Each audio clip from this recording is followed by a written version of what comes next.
Wailul lil mutaffifin. Celakalah bagi al-mutaffifin, orang-orang yang curang. Kata wail jemaah sekalian, celakalah itu bisa jadi bermakna ancaman akan azab yang pedih di akhirat, juga bermakna wadin fi jahannam yasilu fihi sadidu ahlin nar. Sebagaimana diriwayatkan dari Ibnu Abbas radhiyallahu anhuma bahwa wail itu adalah lembah di neraka jahannam yang mengalir padanya nanah dan darah penduduk neraka.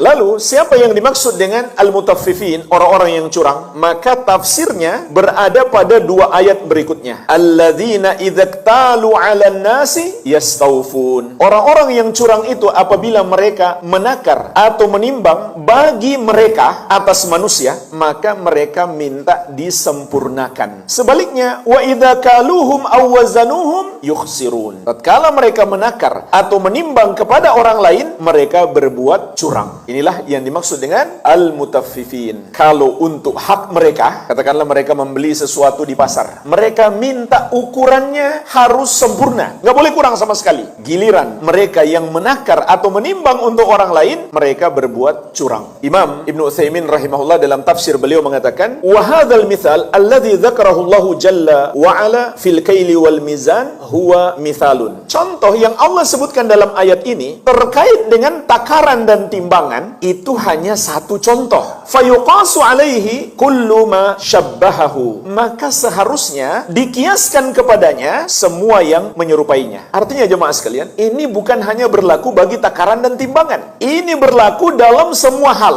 Contoh, seorang pekerja, giliran gajian, dia minta gaji full, nggak boleh kurang. 1 rupiah pun nggak boleh kurang. Sementara ketika dia bekerja, dia nggak peduli, dia datang terlambat, dia pulang lebih cepat. Waktu bekerja dia main-main, yang seharusnya bekerja tapi dia main. Fasilitas kantor dia gunakan untuk kepentingan pribadi, bahkan mobil plat merah diganti hitam untuk liburan. Dia nggak peduli. Sementara gajinya dia ambil full. Jadi soal takaran dan timbangan dalam ayat itu cuma contoh. Kata beliau, fakullu man talaba haqqahu kamilan mimman huwa alaih wa mana al-haqqa alladhi alaih fa innahu dakhilun fil ayatil karimah. Setiap orang yang meminta haknya secara sempurna dan dia menahan hak yang harus dia tunaikan, maka dia masuk di dalam ayat ini. Kemudian beliau berikan contoh secara khusus. Suami yang minta hak dari istrinya secara sempurna, istri harus selalu tunduk patuh kepadanya, harus selalu melayaninya, nggak boleh ada kekurangan. Istri salah sedikit dia marah besar, tapi dia sendiri tidak menunaikan hak istrinya. Ini diingatkan secara khusus oleh Imam Ibnu Utsaimin rahimahullah dalam tafsir beliau. Berapa banyak wanita yang mengeluh soal ini. Suami cuma tahu haknya begitu besar atas istri.